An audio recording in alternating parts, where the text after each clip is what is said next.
Hello, ಎಲ್ರಿಗೂ ನಮಸ್ಕಾರ. ಎಲ್ಲರೂ ಹೇಗಿದ್ದೀರಿ? ಎಲ್ಲರೂ ಚೆನ್ನಾಗಿರಬೇಕು. ಇವತ್ತು ಕೆಲಸ ಮಾಡಲಿಕ್ಕೆ, ಅಡುಗೆ ಮಾಡಲಿಕ್ಕೆಲ್ಲ ಬೇಜಾರು. ಅದಕ್ಕೆ ಸುಲಭಕ್ಕೊಂದು ಕೆಲಸ ಅಂತೂ ಮಾಡಲೇಬೇಕು.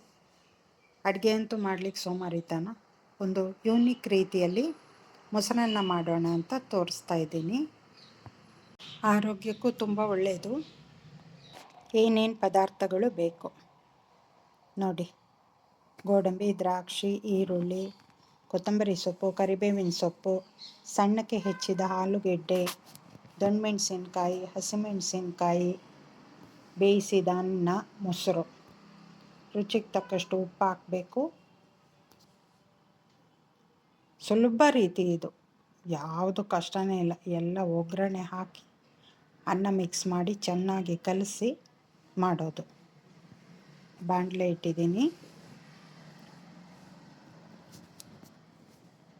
ಎಣ್ಣೆ ಹಾಕ್ಕೊಂಡು ಸಾಸಿವೆ ಹಾಕಿ ಅದು ಸಿಡಿದ ಮೇಲೆ ಮಾಮೂಲಿ ಕಡಲೆಬೇಳೆ, ಉದ್ದಿನಬೇಳೆ ಹಾಕಿ ಸ್ವಲ್ಪ ಕೆಂಪು ಬಣ್ಣ ಬರೋವರೆಗೂ, ಕೆಂಪು ಬಣ್ಣ ಬಂದ ಮೇಲೆ ಸ್ವಲ್ಪ ಇಂಗು ಸೇರಿಸ್ಬೇಕು.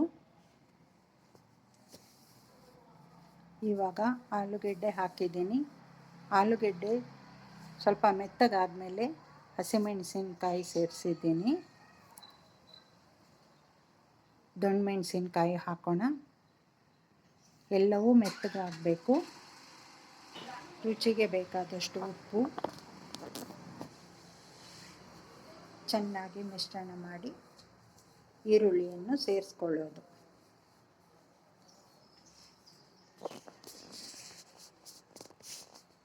ಕರಿಬೇವಿನ ಸೊಪ್ಪು, ನಂತರ ಕೊತ್ತಂಬರಿ ಸೊಪ್ಪು ಎಲ್ಲವನ್ನು ಹಾಕಿ ಚೆನ್ನಾಗಿ ಮಿಶ್ರಣ ಮಾಡಿಕೊಂಡು 5 ನಿಮಿಷಗಳ ಕಾಲ ಮುಚ್ಚಿಡಬೇಕು. ತುಪ್ಪದಲ್ಲಿ ಗೋಡಂಬಿಯನ್ನು ಹುರಿದುಕೊಂಡು ಪಕ್ಕಕ್ಕೆ ಎತ್ತಿಟ್ಕೊಳ್ಬೇಕು. ಮಿಶ್ರಣಗಳು ಎಲ್ಲ ಮೆತ್ತಗಾಗಿದೆ. ಇವಾಗ ಶುಂಠಿ ತುರಿಯನ್ನು ಸೇರಿಸೋದು. ಈ ಸುಲಭದ ವಿಡಿಯೋ ಇಷ್ಟವಾಗಿದೆ ಅಂತ ಭಾವಿಸ್ತೇನೆ.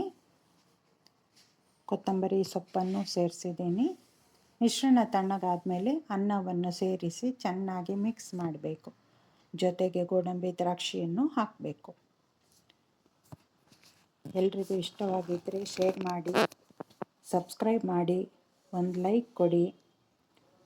ಇವಾಗ ಮೊಸರನ್ನು ಸೇರಿಸಿ ಚೆನ್ನಾಗಿ ಮಿಕ್ಸ್ ಮಾಡಿದರೆ ಮೊಸರನ್ನ ಸಿದ್ಧ. Thank you so much.